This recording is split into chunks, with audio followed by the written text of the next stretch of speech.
Konnichiwa minasang, di video kali ini kita lanjut membahas buku Marugoto A2 Rikai bab 5. Di sini di bagian pertama teman-teman diminta untuk menjawab soal terlebih dahulu. Di sini kita diminta untuk menganalisis sebuah gambar, kemudian jawabannya itu ada di tabel A sampai D.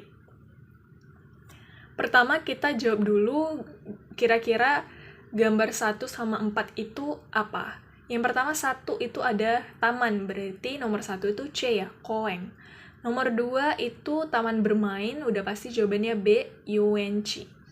Yang nomor 3 kebun binatang, jawabannya adalah dobutsueng, yang A. Dan yang terakhir itu adalah eki.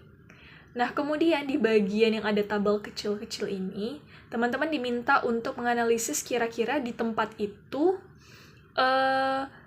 tempatnya seperti apa dan kira-kira apa yang nggak ada di tempat itu, atau hal yang nggak menunjukkan kalau tempat itu seperti itu, teman-teman. Contohnya nomor 1 itu pilihannya ada takai desu, hiroi desu, kirei desu. Kalau taman udah pasti hiroi ya, luas. Kirei dan udah pasti karena indah. Nah, kalau takai itu nggak masuk akal ya, karena nggak mungkin taman itu mahal. Karena taman itu biasanya masuknya gratis. Nah, jadi kira-kira jawabnya seperti itu. Kemudian kita coba jawab yang nomor 2. Nomor 2 ada sukunai desu, tanoshi desu, dan nigiyaka desu. Kalau taman bermain itu udah pasti tanoshi, menyenangkan. Nigiyaka juga udah pasti ya, karena pastinya ramai. Berarti yang pengecualian itu adalah yang bagian pertama, sukunai. Sukunai itu artinya sedikit ya. Kemudian yang nomor 3, dobutsuen. Dobutsuen, yang pertama ada omoshiroi desu, tanoshi desu, benri desu.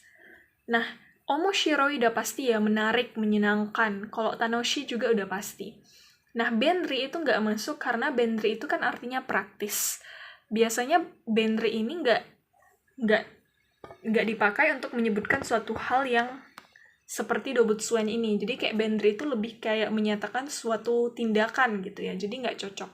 Kemudian nomor 4 ada jawaban yang kecuali adalah shizuka desu. Karena di sini di eki udah pasti nggak tenang ya, nggak aman gitu. Shizuka nggak setenang itu. Jadi udah pasti pengecualiannya adalah shizuka desu. Oke, dari hal-hal yang udah kita pelajari di atas tadi, kita belajar hal baru yaitu bentuk D dan bentuk des. Adapun pola kalimat ini berfungsi untuk menghubungkan kata sifat dan kata benda yang sejajar dalam suatu kalimat. Jadi yang sejajar itu maksudnya adalah kalau misalnya kalimatnya positif, maka disandingkan dengan positif. Kalau kalimat negatif, maka disandingkan dengan negatif. Jadi nggak berkebalikan ya, jadi kayak bukan kalimat positif atau negatif, karena itu udah pasti berbeda gitu, nggak sejajar. Adapun tujuan dari pola kalimat ini, itu kita mendeskripsikan sesuatu menggunakan beberapa kata sifat dan kata benda. Seperti yang udah kita pelajari tadi waktu menjawab soal ini ya, kayak koeng ini hiroi desu, kirei desu. Nah, gimana sih kita menyambungkan hiroi desu ini sama kirei desu ini menjadi satu kata, menjadi kalimat yang utuh gitu. Jadi itu yang kita pelajari. Untuk menggabungkan beberapa kata sifat dan kata benda, kita bisa menggunakan beberapa pola ini. Kalau untuk kata sifat i, kita tambahkan kute. Kemudian kalau misalnya kita mau nambahkan kata sifat i, kata sifat na, kata benda, baru kita akhiri dengan bentuk des. Nah, huruf i dalam kata sifat i itu dihapus jadi kute ya.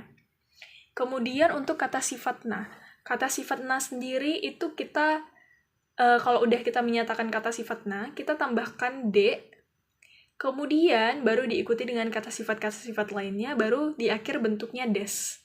Dan sama halnya dengan kata benda, itu diikuti dengan d juga, dan baru di akhirnya diikuti dengan bentuk des. Nah, di sini ada pengecualian, partikel to itu kan biasanya digunakan untuk mendeskripsikan sesuatu ya. Tapi di sini nggak layak digunakan kalau misalnya kita untuk mendeskripsikan sesuatu. Karena biasanya partikel to ini hanya digunakan untuk mention aja, menyebutkan aja, bukan untuk mendeskripsikan.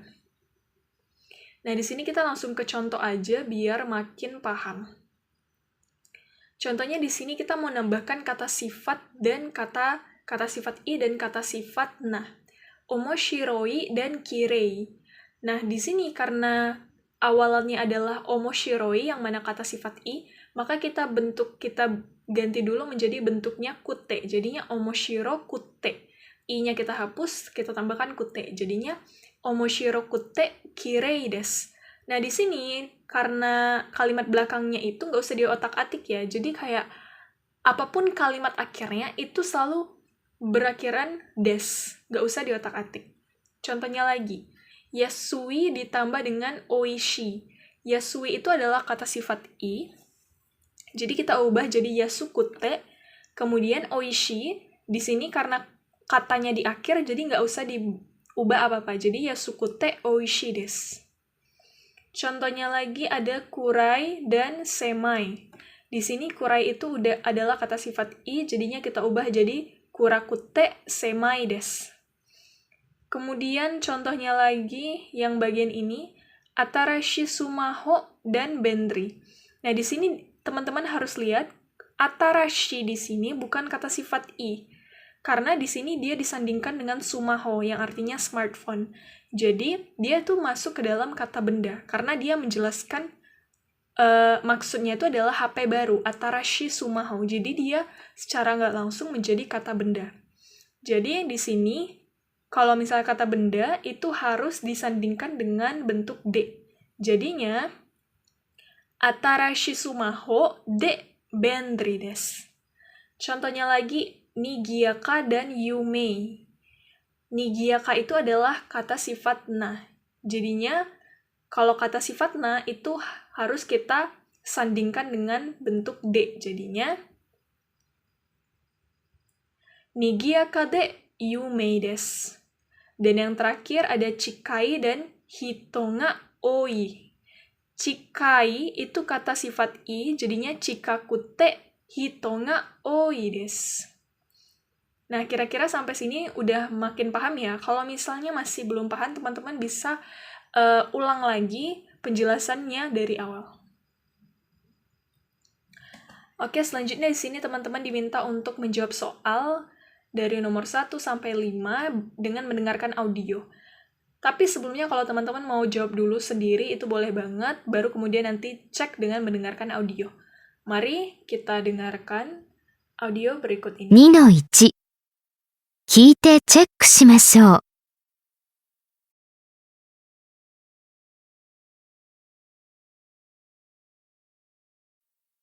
1、この辺りは店が多くて便利です。2、この辺りは賑やかで面白いです。3、ここは新しい街で人気があります。4、この通りは夜暗くて危ないです。5、この遊園地は遠くて不便です。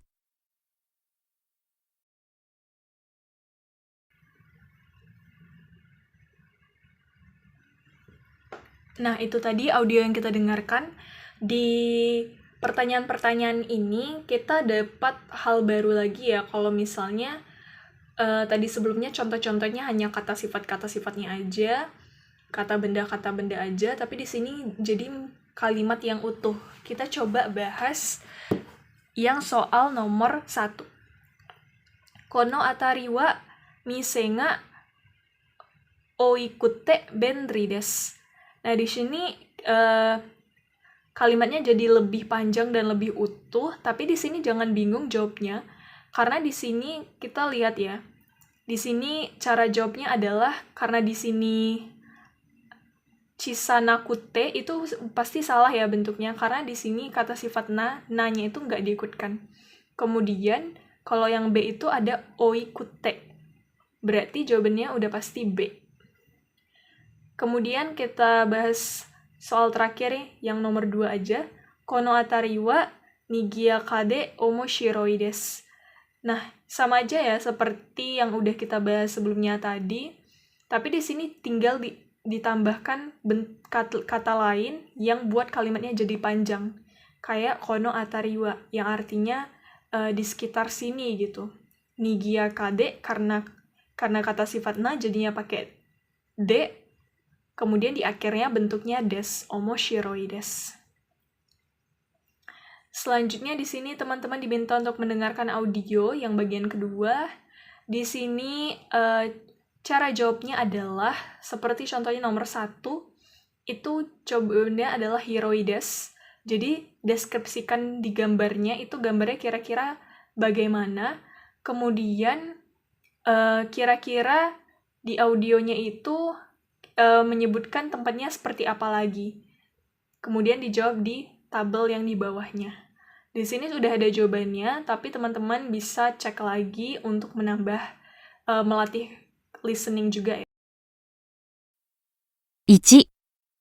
この辺りは店が多くて便利です。2. この辺りは賑やかで聞きましょう。1. 上野公園はどんなところですか？上野公園？とても広いですよ。動物園もあります。とても綺麗ですよ。2. 上野のアメ横はどんなところですか？アメ横？安いですよ。私もよく行きます。店がたくさんあります。便利ですよ。3. 上野駅はどうですか？上野駅は大きい駅ですよ。新幹線のホームもあります。いつも人が多いです。大きいですからね。4. 上野はどんなところですか？上野は古い町です。有名なお寺もあります。面白いですよ、上野は。古い通りや家がありますからね。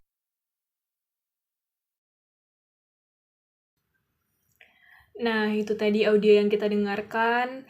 Nomor 2 itu jawabannya F sama E, yang artinya yang yasui dan benri desu. Kemudian yang nomor 3 itu jawabannya A dan hito ga oi desu. Yang A itu oiki desu. Kemudian yang nomor 4, jawabannya D sama B, yaitu furui machi desu dan omoshiroi desu.